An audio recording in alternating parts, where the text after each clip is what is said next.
All right, hello once again. This is Jeff Scott of Rankin Technical College, and I've been going through a series of video presentations I'm creating for the Rankin Technical College AWD, or Application and Website Development Program. These are for the AWD 1111.NET Framework with Web Databases class. The book we'll use for the fall 2019 semester is an A-Press text by Adam Freeman called Pro ASP.NET MVC 5. That's what I'm basing this off of.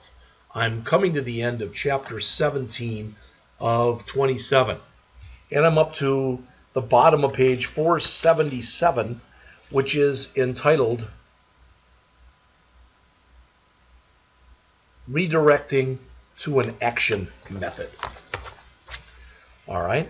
The author says here, you can redirect to an action method more elegantly by using the redirect to action method for temporary redirects, or redirect to action permanent for permanent redirects. So we could go here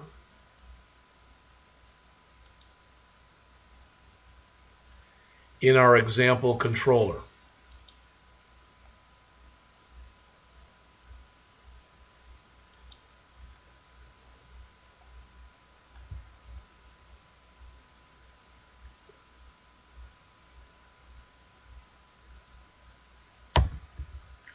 All right, now I'm going to take all this and comment it out. Okay. If you just specify an action method, it is assumed that you are referring to an action method in the current controller. If you want to go to another controller, okay, then you have to actually specify that. Again, I'm going to comment this out. But in this case, we would be saying go to the index method of the basic controller. All right? So that's what's shown on page 477. There are other overloaded versions that can be used to provide additional values for the URL generation. These are expressed using an anonymous type, which does tend to undermine the purpose of the convenience method, but can make your code easier to read. Typically, when it's making your code easier to read, either going to make it shorter, or shorter in some way, or more succinct. All right, page 478, about almost halfway down here. Preserving data across a redirection. As mentioned here, a redirection causes the browser to submit an entirely new HTTP request. That's important because, as mentioned here, it means that you do not have access to the details of the original request. If you want to pass all that data in a single request, you must use the Temp Data feature. Temp Data, remember, is similar to using a session data, except Temp Data is marked for deletion when it's read, and then it's removed when the request has been processed. This makes it ideal for data that's not going to last long, but data that you do want to persist across a redirection. All right, so notice here we've added temp data, hello, and time now, etc. Now that data will be available then. So as mentioned, when this method processes a request, it sets the values in the temp data collection, then redirects the user's browser to the index method in the same controller. So we can read the temp data values back in the target action method and then pass them to a view. So here, okay,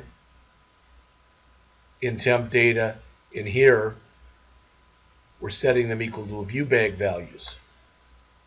A more direct value, as it says, would be to read the values in like this. You may look at that and say, well, you know what, that's easier maybe because it's less code, but it's more confusing.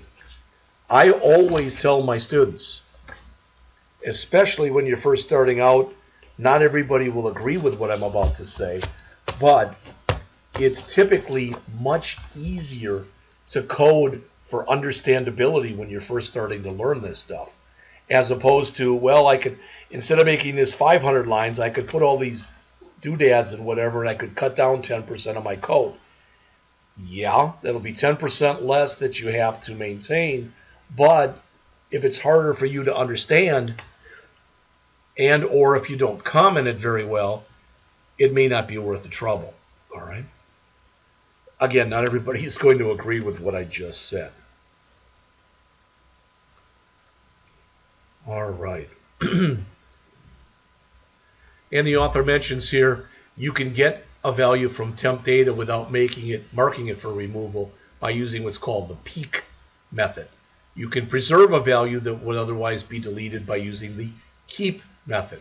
Now, the keep method, notice, doesn't protect the value forever. If the value is read again, it'll be marked for removal again. All right, if you want to store items so they won't be removed, use session data. All right. Okay. Returning errors in HTTP code, the last of the built-in action result classes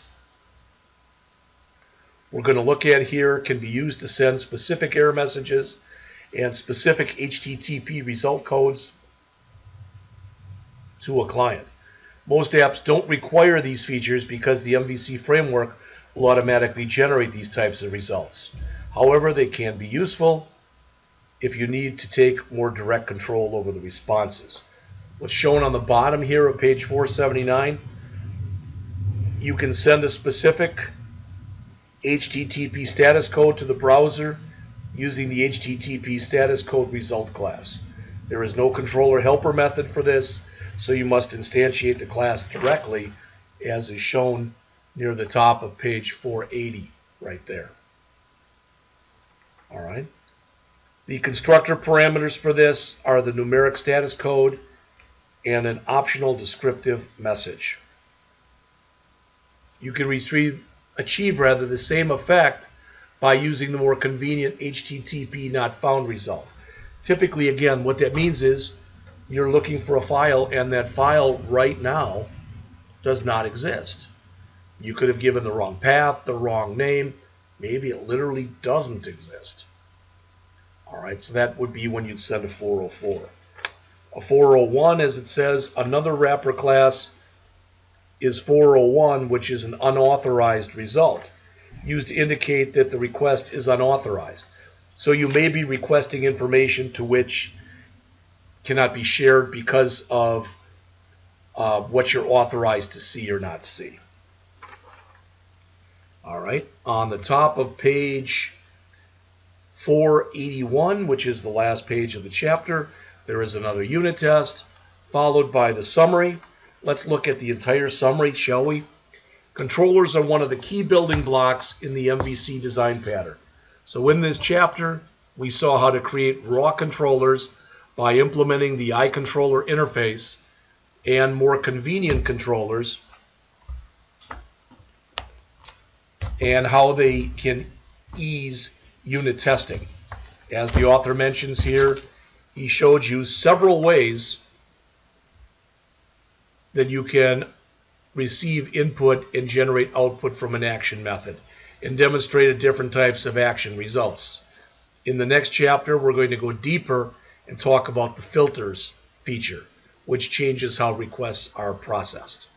All right, it's a long chapter, 54 pages, so I'll be back with that in just a few minutes.